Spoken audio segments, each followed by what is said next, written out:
tonight's session is called The Science of Fencing, Strategy, Psychology, and How We Think as Fencers. It's all based on this particular book here. So hopefully you can see that. It's a bit of an old book, but I really should start from the beginning. Good evening and welcome everyone to the 4th Business Virtual Atajo session. My name is Ngaluafe. I'm a scholar and instructor at the Brisbane School of Iberian Swordsmanship. So today I'll be drawing from a book. So this book is intended for sports fencers using epee and saber as opposed to what we do. And the book is called The Inner Game of Fencing, Excellence in Form, Technique, Strategy, and Spirit by Nick Evangelista, who is a coach in the US.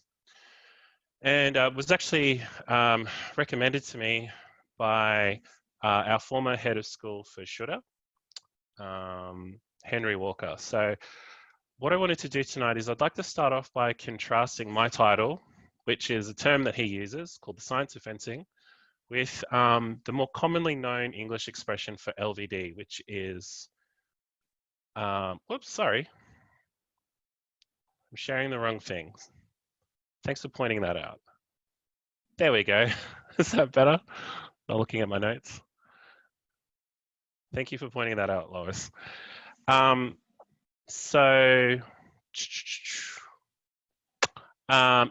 what I wanted to do really is, you can still see my notes? Okay, great. Share. Can you see the slides now?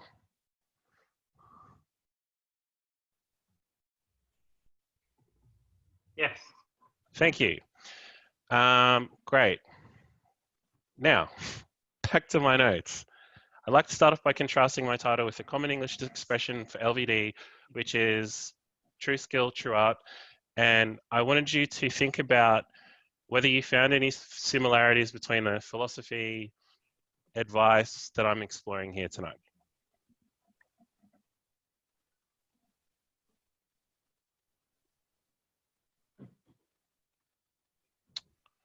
Okay, so this is our plan tonight.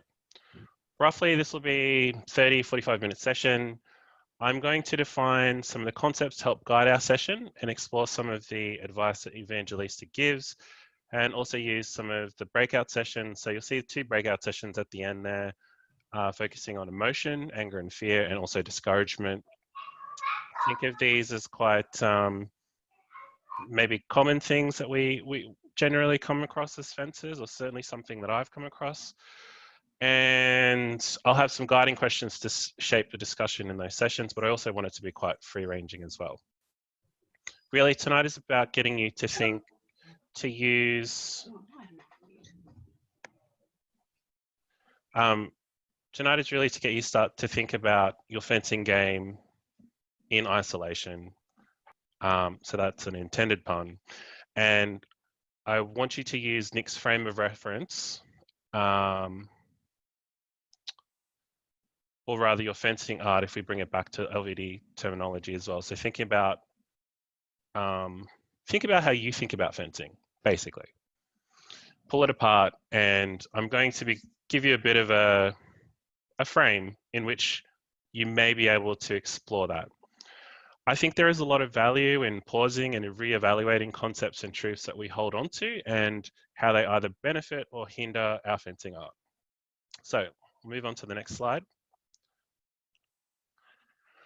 So we've got a quote there, which basically is meant to set the tone for tonight. So the science of fencing is the mental side of fencing. It is about effectively relating to your opponent. One of the very common things that I found in this particular book is this idea of relationships, or relating between your fencing brain, your physical body, so mind and body, but also relating to your opponent. And you'll just see a lot of that talked about. And what I found interesting as someone who studies LVD, obviously, is we have these similar concepts within how we talk about distance, it's always in reference to something. The way in which we describe sword movements, there's always a relationship to something. And I find that one of the most interesting things about fencing is how tied to your opponent fencing is, and understanding about that. So let's begin with, this is how Nick Evangelista thinks about your brain, the fencer's brain. And I think the most important thing to remember is that the author really treats the physical and mental side of fencing as distinct but interrelated elements of the fencing process. But more importantly, it's actually your mind that is the stronger of the two. Sorry, there was a question here from Lois. She's got her hand up.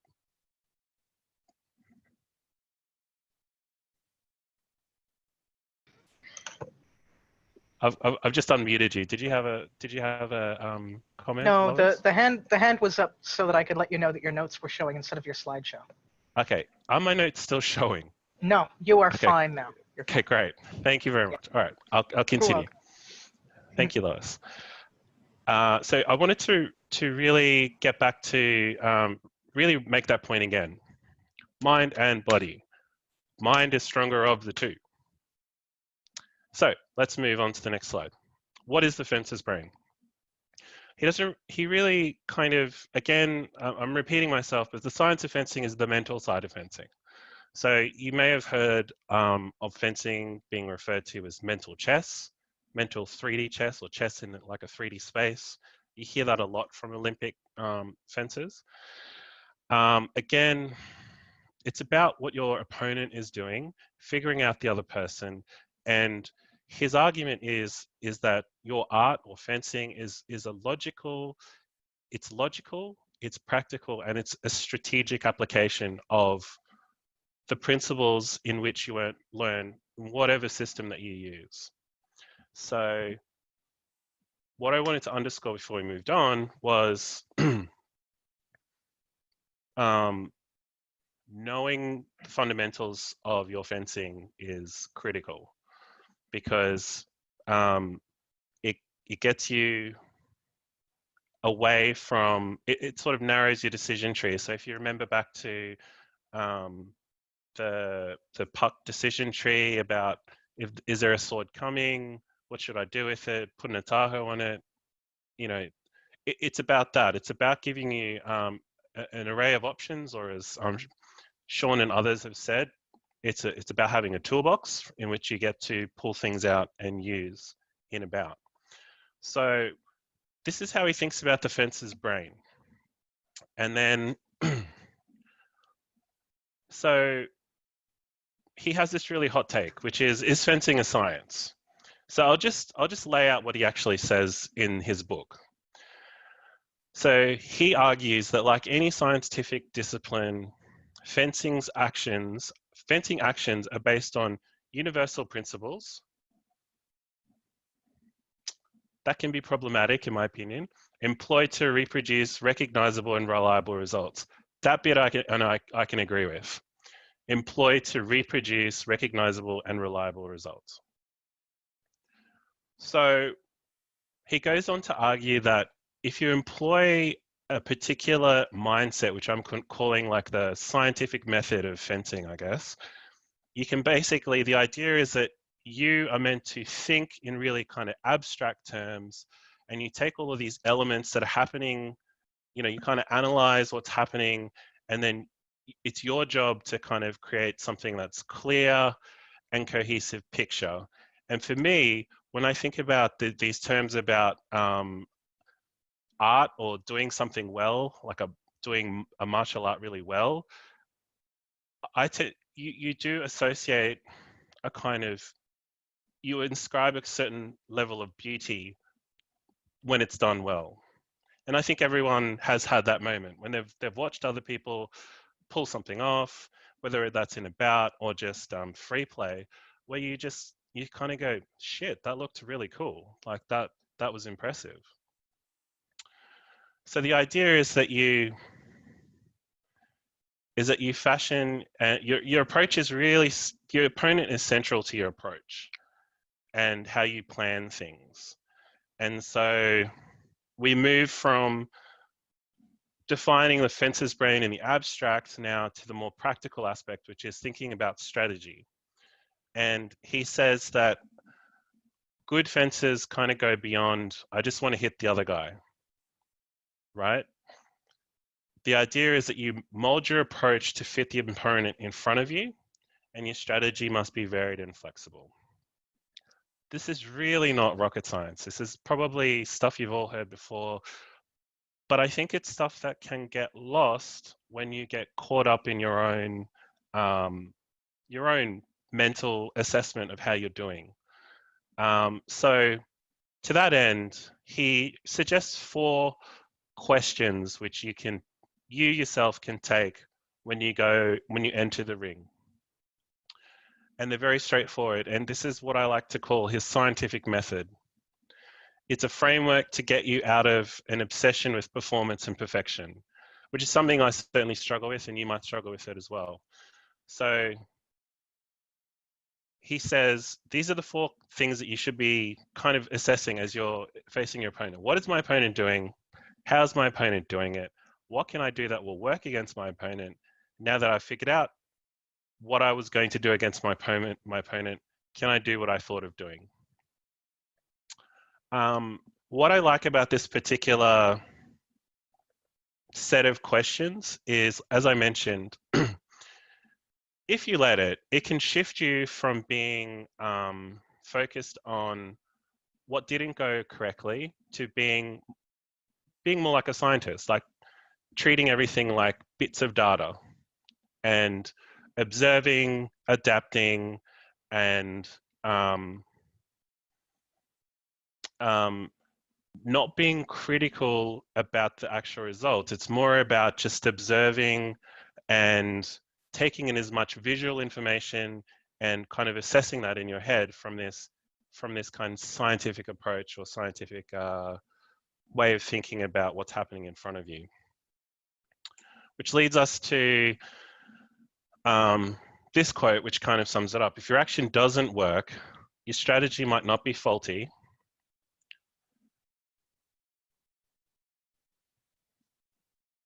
but your execution might be off. So you'll need to reevaluate. It may not be easy, but it's not supposed to be.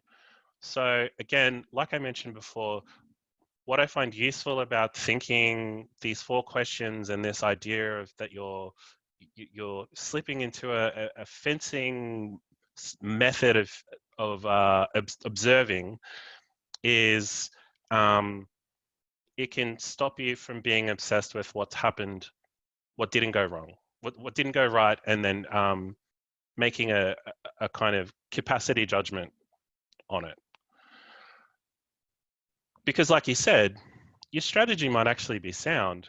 It's just your cut was, you were out of distance to land that cut, or you didn't have enough angle on a particular Atajo, a lot of these other things. And I think this is where we talk about feedback a lot, and in the school we have certain guidelines around in which you share feedback. But I think what I just wanted to share there is that you shouldn't stop your own feedback loop, because if you do, it stops you from kind of growing and learning, which is what Nick is trying to encourage you to do. The other thing I wanted to point out is this is a running theme in his book, this idea of that the truth on the fencing strip is often the hardest thing to face, but it is worth it. Personally, I think there can be a danger in kind of essentializing hard work, because it sort of positions, there's this like gruff sensei vibe throughout his book.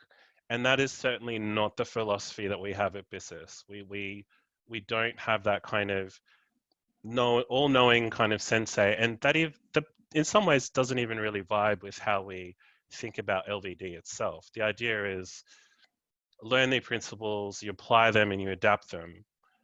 However, my point is, in my experience, fencing can certainly expose very deeply held narratives about yourself.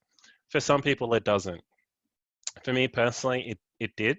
it does. So when things kind of go wrong, it can really stop you from, it can get in the way of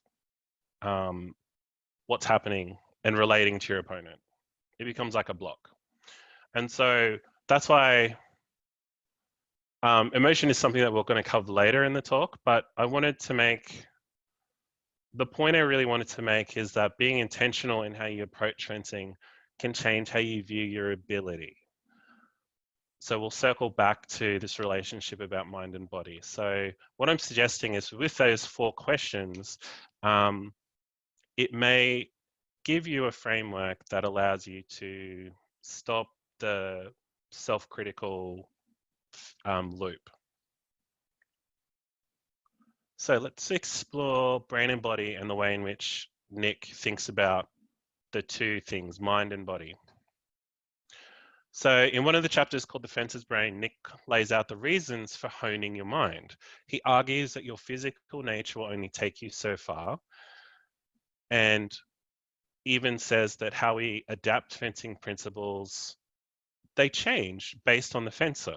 How you're built, how you move, your range of movement, all of these things can alter how you lunge, how far you can lunge,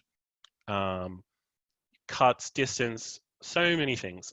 So there's that aspect of it. The other aspect that you need to think about too is literally no one can train 24 hours a day, 7 days a week. All of us in this particular session have a life outside of our martial art, outside of our school. We're also getting older.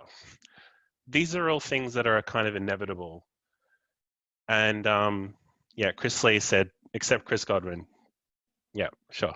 There are exceptions. So we're all going to age, and aspects of our physical game will diminish. It's inevitable. And his point is, and this is a point that I think we all intuitively grasp, is that if your body is all that you rely on, you'll reach a point where it's no longer effective, the physical ceiling. So what can you do instead?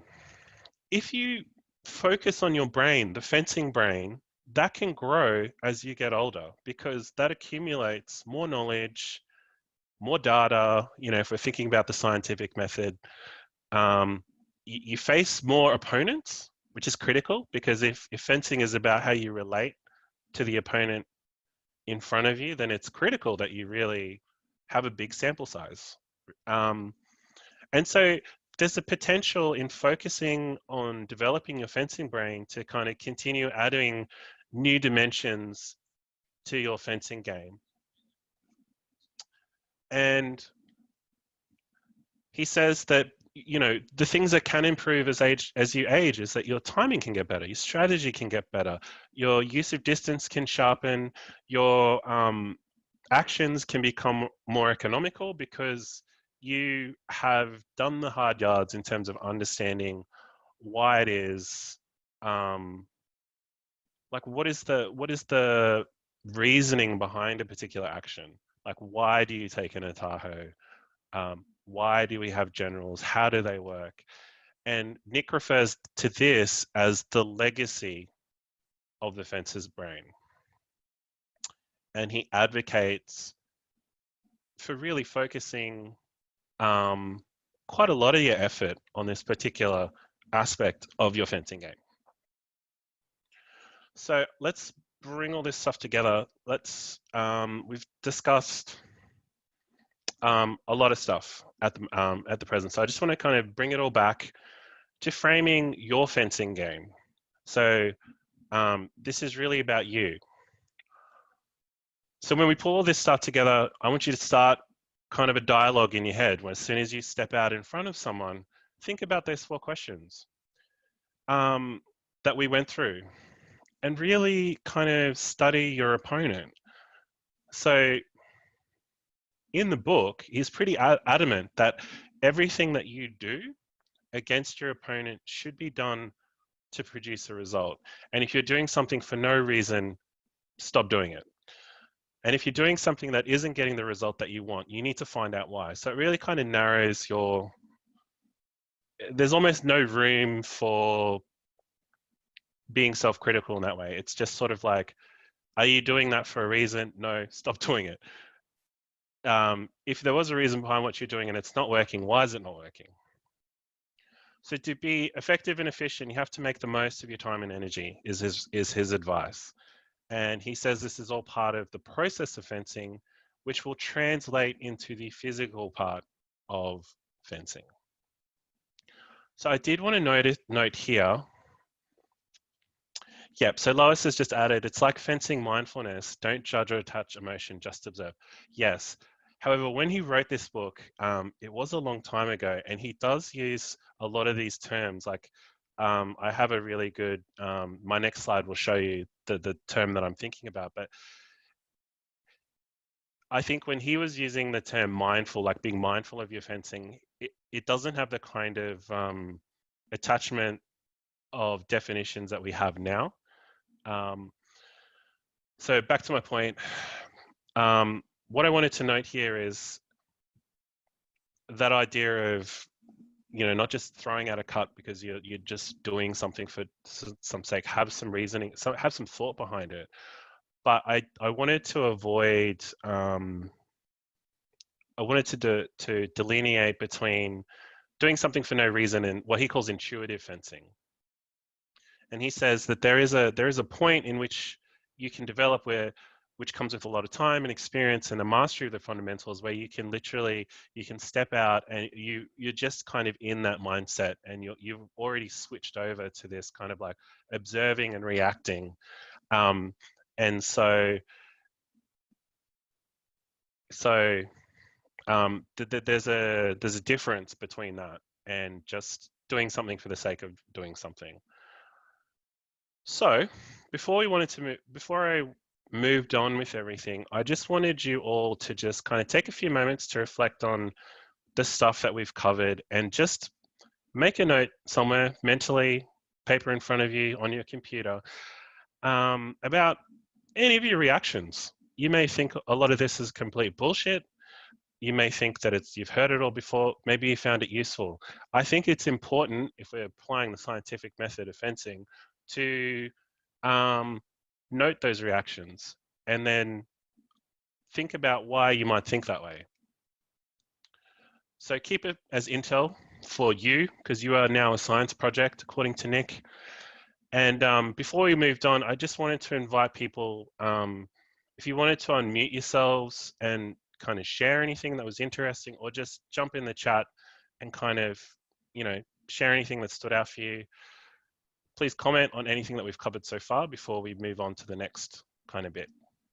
So I'll give you... So this seems to really relate strongly with the Kuska loop or the OODA loop, depending on which way you want to talk about it.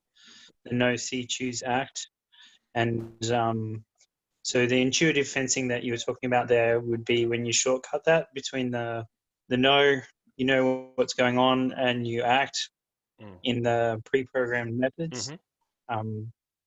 And yeah, the other part where you're talking about the mindful fencing, it's the knowing what's going on, and then the seeing where you're going, and that all feeds into that history where you're saying you build that up with your experience and all the other things that you've done over time, and then the choosing your action, of course, finally acting. And, it seems to very good, strong relation to the foundation of LVD. Yeah. Is there anyone else who had anything that they wanted to add or comment on before we moved on? Nope. Okay. All right. So Lois made a really good point about fencing mindfulness. Don't judge or attach emotion, just observe. So my next slide is, this is a real emphasis in Nick's book on mindfulness, but not, I think, in the way that we understand the term today, like I said, because he wrote this a long time ago. But I like this quote. He sort of says, don't hang your consciousness on the tip of your weapon, keep it in your head. And in one of the chapters, he really de-emphasizes the worth of touches. And again, you have to think about it from a point of view of a sport fencer. So he says there are touches and there are touches. And so what he's more concerned about is how you understand how you arrive at the destination. So touches that you make which come from the process that you develop, and then there are touches that just sort of happen. And Nick is really not about that life. So if you find yourself slipping into that kind of mindset, you might then be tempted to kind of say, well, it just kind of worked, Fencer. And he argues that that sort of mindset really limits your growth. And in fact, he really believes that attacks must flow quite naturally, and you can't do that through purely physical or forceful means. So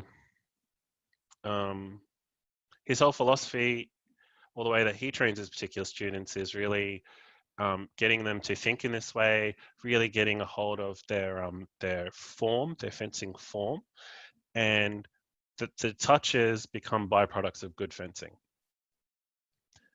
Nothing too unusual, I think, if you've been a student at this particular school or hung around us and how we think about stuff. So we're going to do the breakout sessions now. So I'm just going to kind of stop sharing this one. We're going to move on to emotion in fencing. And I was kind of wanted to experiment with maybe splitting us up into two groups, into two rooms, and then encouraging you all to kind of discuss these emotion in fencing. And the ones that I wanted to cover were anger and fear. And then the last session was going to be on discouragement. So is everyone kind of cool if we try this? I'm just going to stop sharing my screen for a second. I'm going to just create a bit of a breakout room. So it's going to be about 5 people per room. And it's just going to assign you automatically. So I think we'll just break off for about 5 minutes and then maybe kind of come back. And then I'll go into some of the stuff. Recorded? Do you know which room will be recorded, or will both of them? Or? So the rooms won't be recorded. So I'm going to pause the recording. So there'll be no recording on the side. So you'll be free to just kind of share whatever it is that you want to share. So I'm just going to create the breakout rooms now. And I think that looks pretty good. Okay, so I'm just going to open all the rooms now. So you've all been invited to join your little breakout room. That you'll start moving over to the room and you'll no longer be in this particular session. And then you have 5 minutes to kind of cover the different emotions. And then I'll give you a little message that tells you to kind of come back in. Okay? Recording, thank you.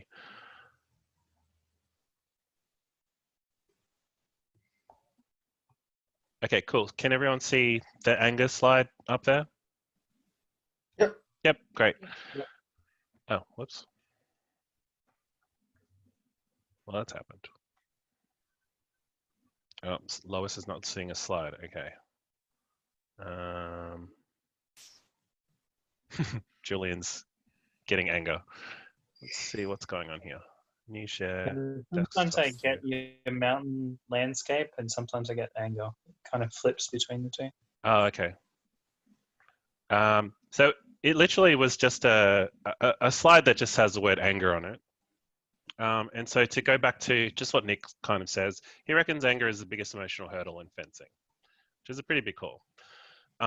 He calls it the diffuser of concentration and promoter of rash behavior. And some of the advice that he gives to his own students is, particularly in a sports fencing context, I think, is that if they got kind of enraged by a particular touch, again, his advice is to go back to this learning mindset. So just appreciate the touch, learn from it. And he then gives the same advice in the context of, you had about a lot of bad stuff, didn't go your way. You think that you got really bad calls and everything. Again, and this is a very difficult like this is easy to give this advice, very difficult to do, I think, in the moment. But he says, even if you believe that, you kind of won that fight, he advises that you just think about what you can do to alter your strategy in the future so things work out for you. Tough, I reckon. But Yeah, like you're saying, oh yeah, if you're just worried about that hit, it's like, but it wasn't a hit. They didn't Yeah. even convert it. What Exactly. can I do with it? Exactly. I think what's useful about those 4 questions is that it can take you, it can sort of break that emotional response from sort of overwhelming everything. How that works in practice is going to be different for everyone. But he comes back to the advice that winning and losing is transitory. And he says that all bouting, all competition, all sparring is just part of your education. So again, going back into this idea that you're a scientist and you're just collecting data. So did anyone want to share any of the things that kind of came up in the breakout sessions? If there was any other points that may not have been covered by Nick that we might be useful to share? Can I raise something that wasn't discussed earlier? I don't think that anger is something that a lot of women would be having in tournament setting. So girls, ladies, correct me if I'm wrong, but I think distress would be the equivalent kind of feeling for what we're discussing here. I do have an alternative view on that, Kate. Yeah. And I think women do experience anger, but it's not outward, it's inward. Okay. So like, for instance, I mean, I can only speak for myself, but anger clouds my judgment because if I get into the ring and I'm in a bad mindset, I've pretty much already decided that the opponent's going to win because I'm shit. Are we allowed to use profanity if this is being recorded? Is that okay? That's totally fine. It's fine. Okay. I've pretty much already defeated myself because I think I'm awful. And then that feeds into me being angry with myself because I haven't worked hard enough. I haven't studied hard enough. I haven't worked out enough, so I'm still this, fat piece of sludge. And then the shame kicks in. And there's a fear of shame, and then being afraid of the shame kicks in the anger because I put myself in this position. So the anger is completely internally driven. But I think anger can play a role for women. Mm-hmm. Okay. Yeah, I'll agree. That does sound very much like anger, just directed differently. Yeah. Yeah. Yeah, no, I was saying that anger doesn't seem to be so much of a problem for me. It's more like it's kind of the ego system. It's like when I feel I should be hitting people and I'm not, or Yeah. that rather than actual anger, which yeah, it's a bit weird. That maybe some of that stuff might come up in the next slide, which is the other emotion that I asked you to think about or talk about, discuss, was fear. So Nick breaks this down in a couple of different ways, but he suggests there's a fear of being hit, a fear of violence kind of towards you, even though it's a controlled setting that can override your ability to fence. There's also the fear of hitting another person, which can. So he uses an example of people lunging, cutting short their lunge because they're afraid of actually hitting the other person and sort of injuring them. So there's that aspect of it. Then he says there's also the fear of losing and what that sort of says about you as a person. But basically, he sort of suggests that fear as emotion is a great paralyzer, and he's quite explicit, but he says the fear of losing. Let me just pull this up so I got this right. He says, by far, though, the worst kind of fear in fencing is the fear of losing or appearing less than adequate.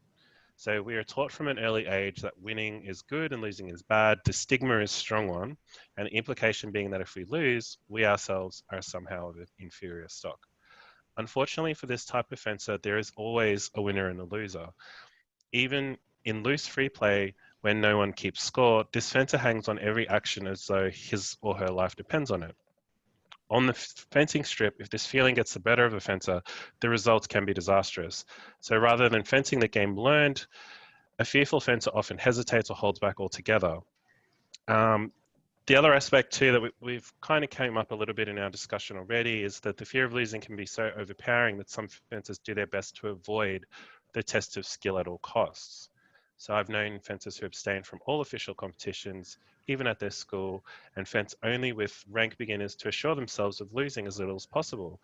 And they might have accomplished their goal, but they never become very good either. So his advice is, again, just fence and stop worrying, which is, again, very easy to say, very difficult to do in practice. But his whole thing is about shifting that mindset away from a lot of the things that you may hold on to. And it's an important thing that the knowledge is also knowledge of self as well. And so if you can apply this kind of almost distance between you as the person doing the things and you as the person observing you doing those things, it may give you the headspace to not be paralyzed by fear. Did anyone have anything that they wanted to add, or stuff that kind of came up? Do people? I want to ask, do you have like any strategies on how to change your mindset from that? Like he's talking about overcoming the stigma that's built in, so it's like clearly he knows there's a problem that people need to break. So there are techniques. I can totally relate to these ideas. The idea is there's certain fences in the school you don't particularly feel like playing because they're inclined to be violent and sometimes to just hurt you, whether they mean it or not. They actually seek to hurt, or it seems that way. Like they're the ones that are famous for causing the bruises. So how do you actually deal with that? But something I found useful was a technique that James mentioned in both fencing classes, and that's that you use certain. So what tends to happen in the fear situation is you tend to start retreating and start to continually do defensive measures and shy away, just like the author there is saying. And James invented this thing where it says, whenever you feel like stepping back, think about your next step forward. It's just a technique. But I've sort of programmed that in myself now. So where before I used to continually sort of be backing away, I'd back away and go, oh, that's a trigger to plan my next attack. And so it sort of subverted that. So that's, in my own experience, that really helped, which is just a technique. It's nothing particularly deep or meaningful, but it helped me. Yeah, that seems like a good way to come over a particular artifact that's being produced. Did anyone else have anything that they wanted to add? I just wanted to share a quote, but if anyone else has something, if they wanted to share before. Yeah, I mean, so for me, I think about this a lot because I know that most of my problems are living in my brain. As a way to get around the whole shame, fear, anger cycle, I try to focus on something else. I'll either give myself a goal in the fight. Kirby mentioned something similar, but I'll give myself a goal in the fight, which is I want to do a line in the cross. I don't care if I win or lose. I'm not looking to hit him, but if I can pull off a line in the cross, then I'll feel pretty good about this fight. Or if I can identify something about the person I'm up against, like if I end up against Greenie, I cannot imagine what tournament would have me up against Greenie. But if I end up against Greenie, yeah, there's a part of me that's going to be like, I am going to look like an absolute dope. But at the same time, Greenie runs circles around most anyone else. So I can rely on that knowledge and then just have fun. I can go in there and be like, I am going to give him the most interesting, entertaining, different fight that I possibly can. And then that way we'll both have a good time. Thanks for But sharing it that, takes Lois. but it's, it's not just deciding to do that, but you have to constantly enforce that as you're doing stuff, because it's very easy to fall back into the rut of, I'm an idiot, why am I even here, that kind of thing. Which I think will fit into the final session, but I wanted to share this really cool quote that is in the book. He says it's one of the greatest fencers of the century, Aldo Nardi, and I thought this kind of builds into the question that you asked, Sean. Is there something that we can do about it? Well, you can.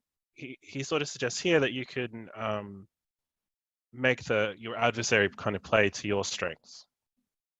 So the quote is, curb your adversary's aggressiveness by attacking every time he comes too near the preparation of his own offensive. The best strategy is to keep holding the initiative, upsetting with threats, early parries, and effective mobility any and all attempts of your opponent to gain ground. Your aim is to compel him to attack under the worst possible condition, not upon his own choice of timing. When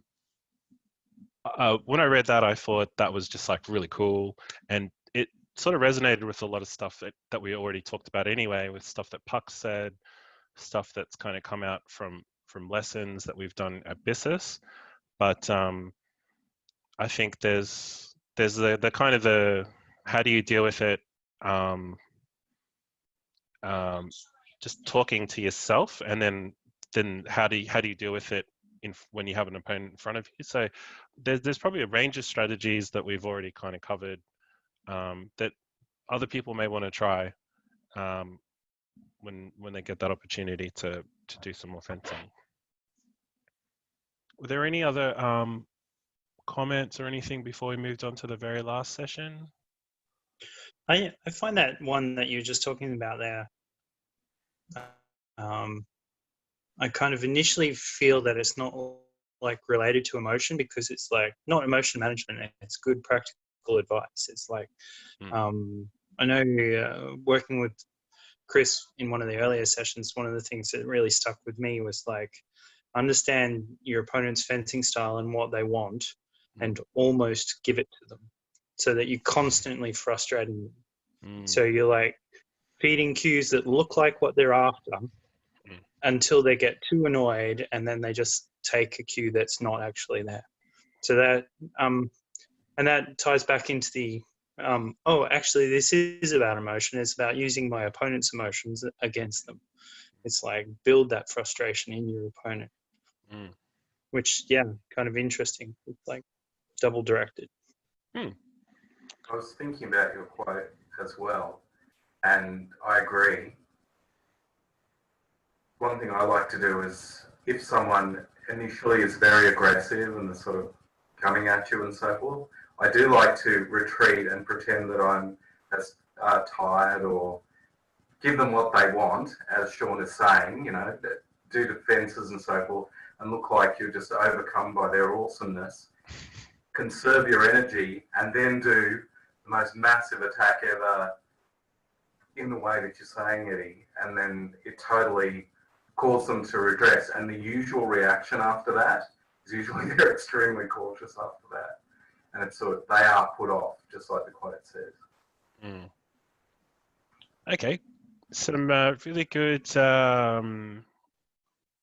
insights from everyone. So I'm just going to move on to the last session, which is called Discouragement, I think. So I thought we'd start here.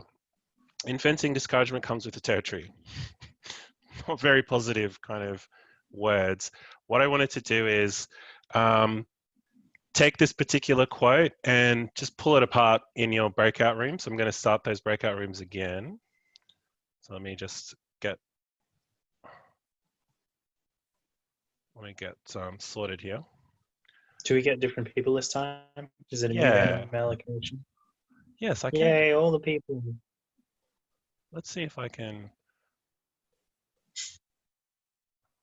Let me close out. If I close that down and then I do breakout rooms again. Oh no, it's getting all. Look out, Sean! You'll be chucked in the corridor again. Oh, I can swap people. Great. Okay. That's probably my place. He's going to manually move us to different groups. Now All right. we get to see all of his biases. Oh, I did. Like, what was I your saw it. task then? ours was to like shit talk basically. It was to discuss how discouragement occurs and like where we see it or don't see it.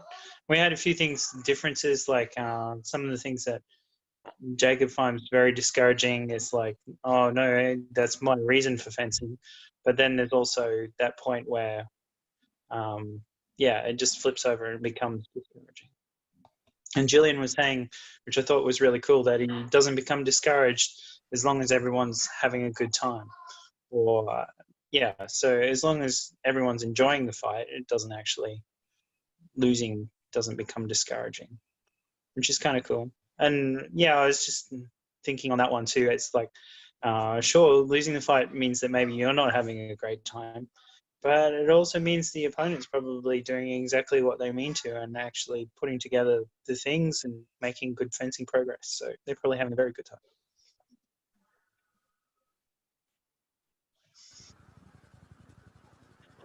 Also, somebody else's turn to talk. What did your group do? We discussed the same question. So Eddie was saying that you were talking about methods on how to console people or get people to come over. Yeah, we discussed the second half of the same question, as in what to do. And I think some of the major points we came up with was give them the option. Ask them if they want to talk or if they want to be distracted. And validate their feelings. Like come up to them and say, I can see you're upset. Do you want to talk about it or do you want to be distracted?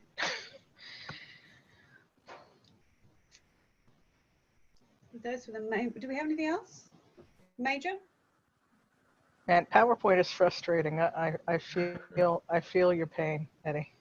Yeah, sorry. I don't want a new text box. Yeah, I was like, come on. I just want to add to that thing. But anyway, I thought I'd just kind of populate some other things. As you're kind of discussing, I thought it'd be cool to just add stuff. Kate, was there anything else that kind of came up or people wanted to share? Those are the main points I remember. Lois? Or... Yeah, the idea is you want to approach them. They're already upset. They're already being driven by emotion, which is not a fun place to be in. They're already being driven by a sense that they're not good enough or they're upset. So you come up to them and you say, hey, it's clear you're having a bad time. Do you want to talk about it? If they say yeah, then you're like, okay, what do you want to do? It's like, oh, I can't get this inside transverse right. I feel like an idiot. I'm like, well, the inside transverse is hard. Do you want to go over it? Do you want to do a bit of drilling with it? Or do you want to talk about something else? And by guiding them through that conversation, part of the discouragement happens because, like I think Sean said earlier, there's this disconnect in expectation. We expect to be able to do something and we're not doing it, which means we don't feel like we're in control. We're trying to achieve X, but we keep seeing Y, and it's frustrating and it's infuriating. So if you have this kind of conversation where you're like, all right, what would you like to do? What do you feel like doing about this? What do you feel like discussing? It's a very subtle way of putting control back in their hands, and it can help alleviate some of that frustration.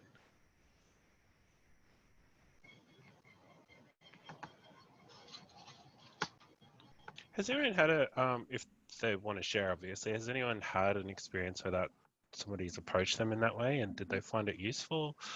Or, and a follow-up to that question, is it better to talk through things, or do people find it useful to talk through their frustrations, or do you then worry about someone who kind of shuts down and doesn't want to talk about stuff? Adjust for causes. Everybody's going to be different, and you're not going to be the same from one day to the next. So, like, if I see somebody who's really upset and frustrated, like I've been at tournaments, and if I were to approach that imaginary version of me and say, hey, do you want to talk about it? No, I really don't. That's fine. Respect their choice. I can't speak for everyone, but the discouragement can again be tied into a sense of self. And if you have somebody not respecting boundaries, like if I turn to them and say, no, I just really would like to be by myself for like 20 seconds, I'll come over and see you in a bit. Respect that. Because like what's been said, that cognitive dissonance, when you're not meeting your expectations, we start to get into the realm of erosion of identity, and that's really distressing. So, do people generally agree with the idea that discouragement is that there's always winners and losers in fencing? Is that something that people dispute, agree with? that's my instinctive feeling, but I know it's wrong. I've got my own 40 odd years of baggage that have brought me to that instinctive conclusion, and that's built out of defense mechanisms that served me when I was younger, but no longer serve a purpose now. But they're reflexive, so it's very hard to get them to stop. But if I can sidestep the anger, and like somebody on Facebook was talking about me in terms of fencing, and they said, if you get a chance, fight her because she giggles when she gets hit. And it's true. If I see a really great technique coming at me and I know I don't have anywhere to go, I'll laugh because I have the best seat in the house for that really great technique, even though it was at my expense. And that's what I try to hold on to instead of, this guy made me look like a fool. It's like, nope, that was one of the best darn weak understrongs I've seen in a while. Yeah, so isn't that just misapplied or misappropriate goal setting? That's entirely possible. I never had any good goal setting examples or training. Yeah. I cannot set realistic goals for myself. So I would say, yes, that seems like a valid observation. Yeah. I can't convince myself about valid goals. So Kristen's like, well, that's bad goal setting. It's like, yeah, I can set whatever goals I want, but no goal is actually the goal here. It's like, yeah, I can't fool me. me has its own agenda. It's not attached to reality. Yeah, but this is what sports psychology is all about. What is HEMA about? Like, is it about having fun and enjoying these historical techniques, or is it about fencing and winning and losing? Well, that's the big confusion in this whole discussion. Are we talking about competition mindset, or are we talking about just getting in and sparring each other and having fun? Yeah, and I think that's context, isn't it? And one of the examples that Addie put was like the person that won't fence with anything but ranked beginners, so they're less likely to ever meet that losing criteria. And I think that's just exactly it. People tend to have different way of approaching casual fencing to the way they do tournament fencing, or at least I know do. But just quickly, I want to cycle back to one of Lois's statements is like when she's enjoying the really good hit from the opponent, and that's actually recognizing Lois's own skill in being able to see why she got hit and how it was good. So it's like, don't downplay that. That's actually you having a lot of skill there too. That's an aspect of enjoyment as well. I mean, Lois enjoys, and let's put our words in Lois's mouth, but she has a high level of technical understanding and skill, and she can really enjoy and appreciate that. So that's all part of the general enjoyment, isn't it? Well, yeah. I wanted to shift now to, because just with the couple of minutes that we've got left, to that competition mindset. It did come up in the room that Ryan, Jacob, Julian, Sean, and Tom are in, when I was in there to begin with, was Ryan, you mentioned this, becoming frustrated or discouraged by calls that you know are sort of that are beyond your control that then disadvantage you. And that can be a type of disencouragement that can be difficult to deal with. And I thought it'd be a useful topic to discuss as well, because we've been kind of general. It is. It's part of HEMA. Like it's one of the hardest things to adjust to, I think, because you want to know that you're doing proportionally to your effort or to your ability. And when that happens, you're like, what? No, it's not how it went.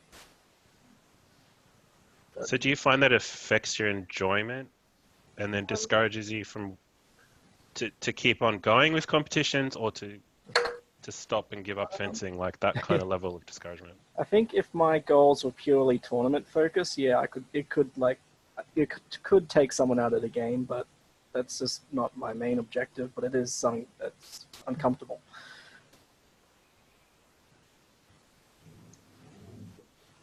How would you talk to someone that struggles with that? I've been in that position where I've tried to console people, and I don't know if it's helped, but it's I've tried to suggest they evaluate the goals they're setting, whether they're reasonable.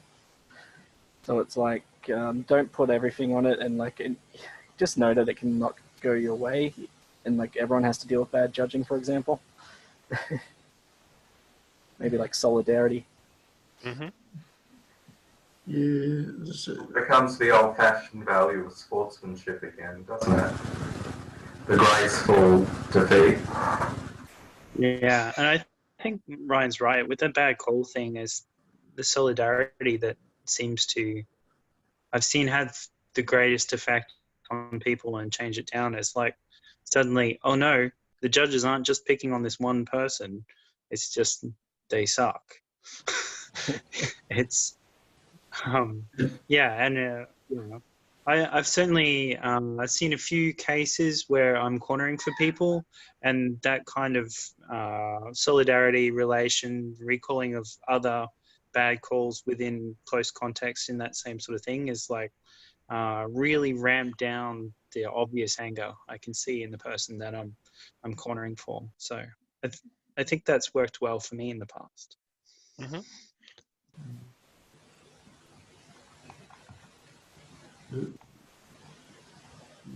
Did you want to add something, Chris? Oh, I'm not sure because isn't that looking at the wrong place to get validation from? Please, I'm keen to hear your thoughts. Well, I could talk forever on goal setting and types of goals and stuff like that. So I mean, yes, if you're in a competition, the aim is to be there on the podium at the end. But the way to get there is not to look at what other people are saying about you, but to look at your own, the way you do what you do yourself. So I know Sean reckons I've had more bad calls in matches than I've recognised as happening. Because I know we've talked about this before. I guess I'm confused about what we're talking about. Are we talking about competition? If we are, then Yes. Then there is definitely ways to get through this. If we're talking about what prevents us from social bouting or bouting within a wider circle outside the immediate club, then I think that's perhaps a different thing.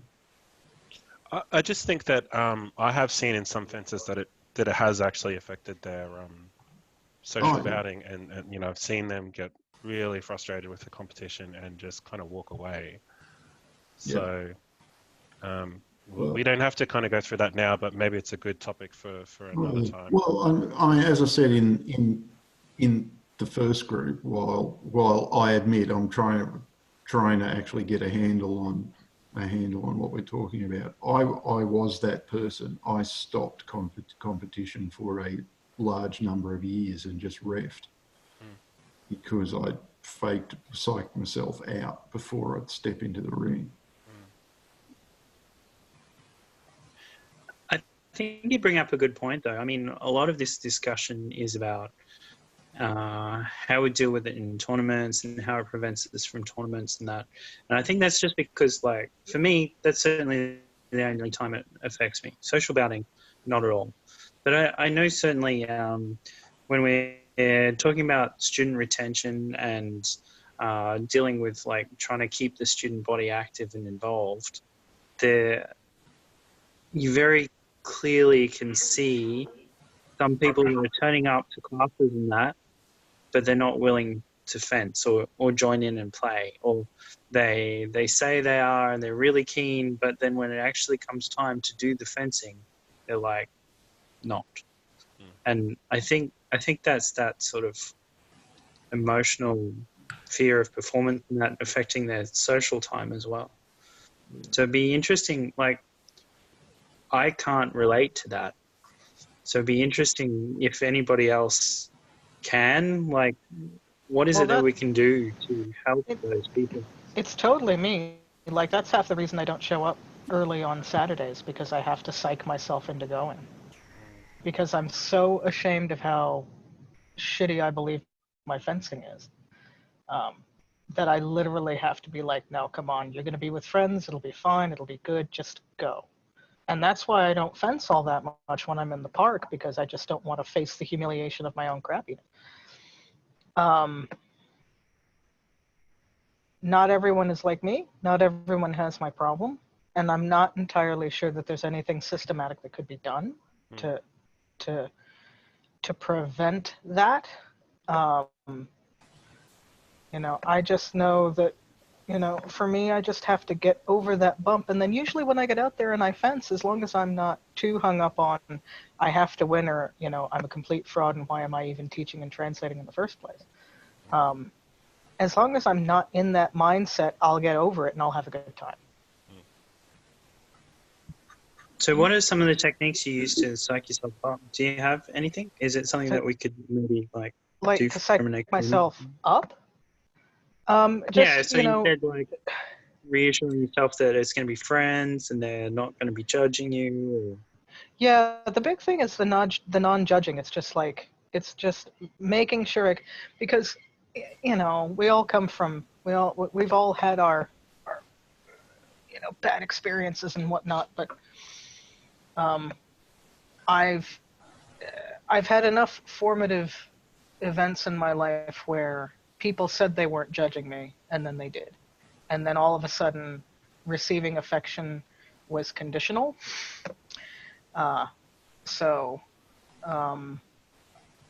Again, that's very specific to me, but, you know, just keep being you, you know, because every time I end up in a situation that's similar to what happened in the past, things roll out the same way until they don't.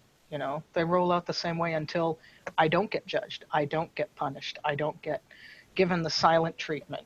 You know, I don't not get invited to the next barbecue. So I guess if I had to turn that into a systematic thing that could be done, it's just be consistent and be transparent. So when you say you're going to do something, do it. And if you can't, say, hey, I know we said that we were going to do this. This is why we can't do it, or this is why we'll have to postpone it, or this is why we'll have to do something different. Just, you know, transparency and diligence and self-accountability, which is what BSIS is doing anyway, and which is what you all do anyway, generally in your lives. So.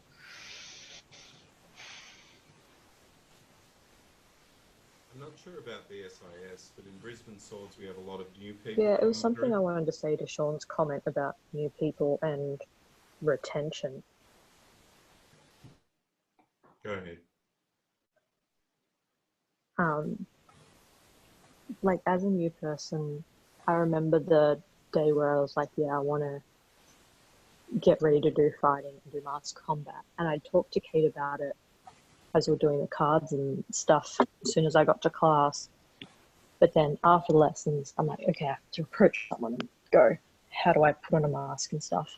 And I totally got sucked into brain and was discouraging myself with, all these people are going to think I'm stupid because I don't know how to do this, because I've never done this thing before. And was sitting on the sidelines trying to psych myself up and getting absolutely nowhere. And Kate came over to me, sat down, and was like, hey, did you go at masked fighting? And I don't know how, and I was too afraid to ask someone. And we talked about a few other things for a while, and she's like, hey, do you want to go over and do that now? And just having the encouragement of someone taking the time to do the thing I was interested in, and that for me really helped. It's something that I feel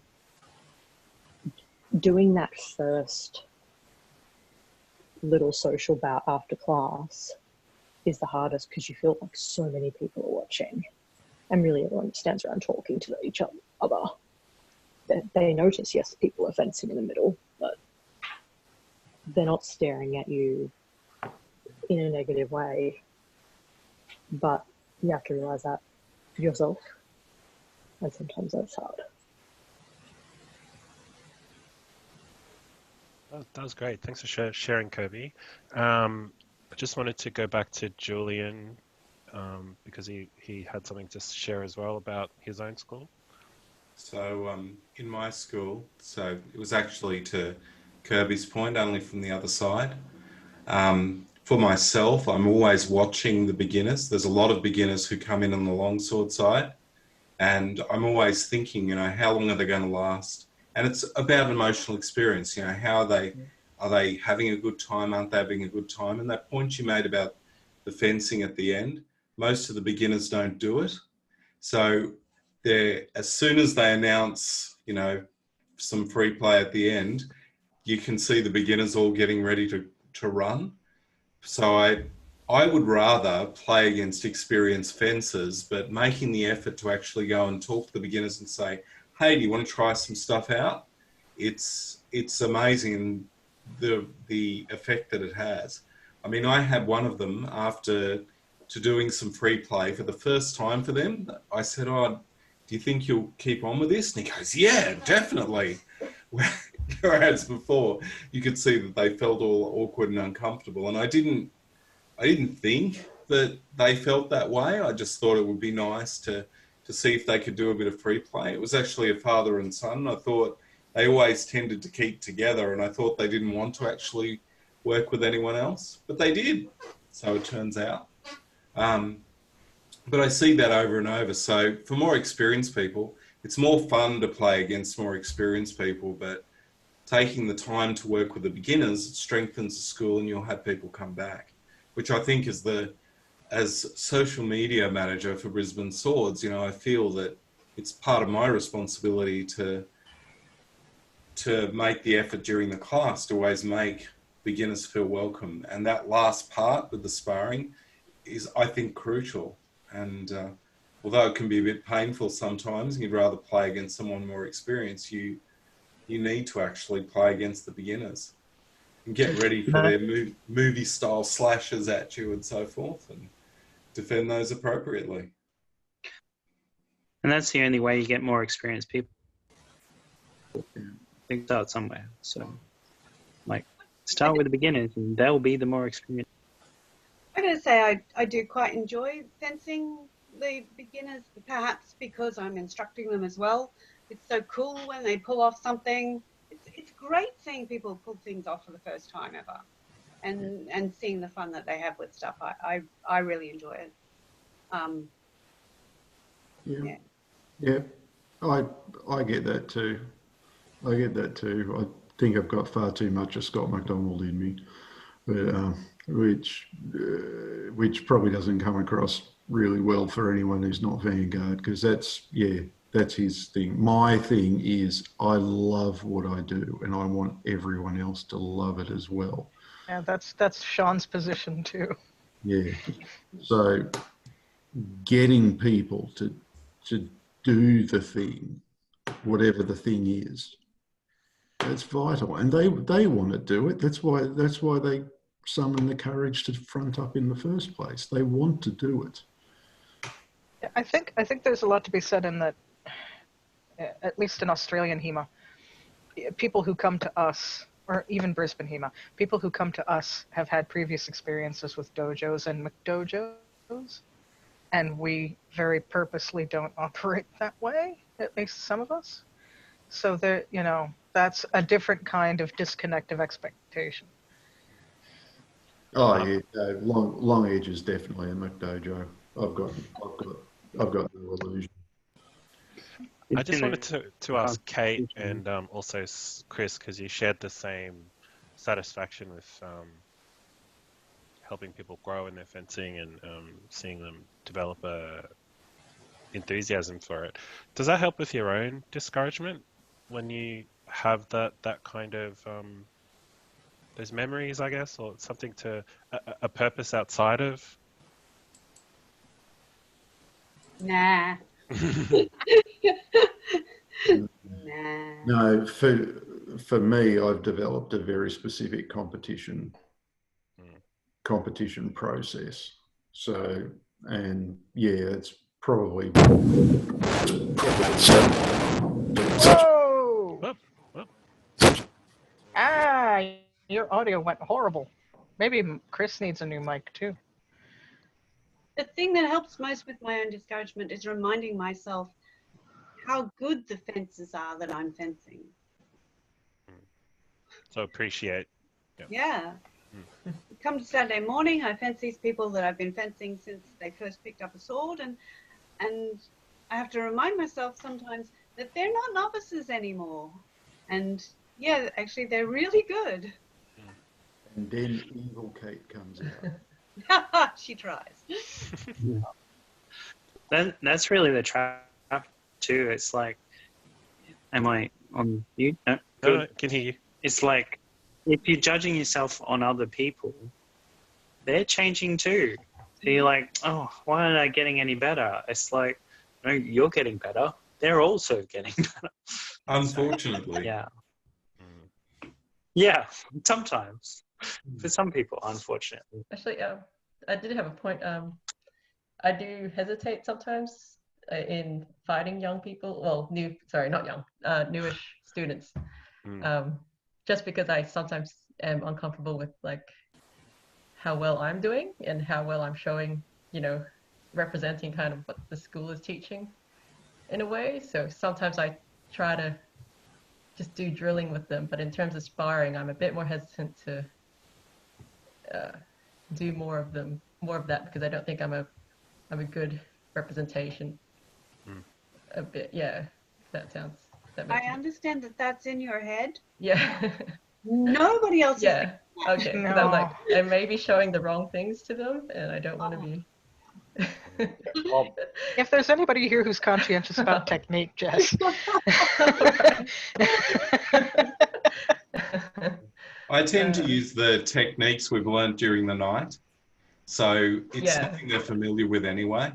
It's a bit tricky to do that though, because we, if on a good night we'll have potentially a beginner, we'll have apprentices, we'll have novices and scholars. So which class, which techniques? Yeah, you're not sure. Yeah. It's one of the reasons. And then you've got Jess's compound thing where it's like, am I doing this novice technique correctly the way the novices are meant to do? I feel like I might be ruining their... Seriously shouldn't worry about, but Okay. anyway, apparently she do. Yeah, I'm hesitant for the same reason, because I don't want to feel like because I don't want to set a bad example. I don't want to feel like I'm actually doing worse than like the beginner, which is, I mean, pretty bad for the discouragement thing. I don't want to set a bad example, and I don't want to feel like I'm like clubbing a baby seal using techniques that are like just like so. And I definitely don't want to feel like I'm getting clubbed by the baby seals either. So Okay. Yeah, Well, it can get complicated, can't it? Because there's like that whole ego and interesting stuff. Yeah. I can't believe how much we're all inside our heads, messing with ourselves. yeah, it's one of the reasons why I prefer to fence people who are either at my own level or above, because I don't feel bad if I lose against them. So it stops ego issues coming into play as much. So yeah. That pool of who you think is at your level or above should be changing constantly. I mean, the thing is that No, there is always Christian. I mean, Oh, that punk. I mean, he's got God and winning in his name. What do you expect? Oh, no. Christian. We're talking about Chris Guevara Yeah. as opposed to Chris Godwin. Chris is just one of those. Oh, jeez. Anyway. He's young, he's got hair. I hate him. But you have yet to hear his knees go snap, crackle, pop when he stands up from a park bench. Like that, I'm like, wow. Even my knees aren't that bad. And I had to walk up and down subway stairs and fourth floor walk-ups for years in New York. all right. Thanks, everyone. I just wanted to say that particular last closing discussion was really, really interesting. And thank you to everyone who shared something. Really appreciate and loved hearing everyone's take on what is quite a deep topic. I think for me, what came through was that being a good fencer is about being competent with your emotional intelligence as well. So I thought that was something that I hadn't thought about, but felt kind of intuitively with a lot of the people that I prefer to fence with. So thank you for that. That is the session for tonight. I'm sorry that it went a little bit over time. I hope you enjoyed it. I hope you got something kind of out of it. And if you wanted to borrow the book, it is out of print. Just hit me up and I can share it for you. The actual chapter on the actual mind part of fencing is quite short. So yeah, thank you very much for your time, and I'll just stop recording. Thanks, Ed. Thanks.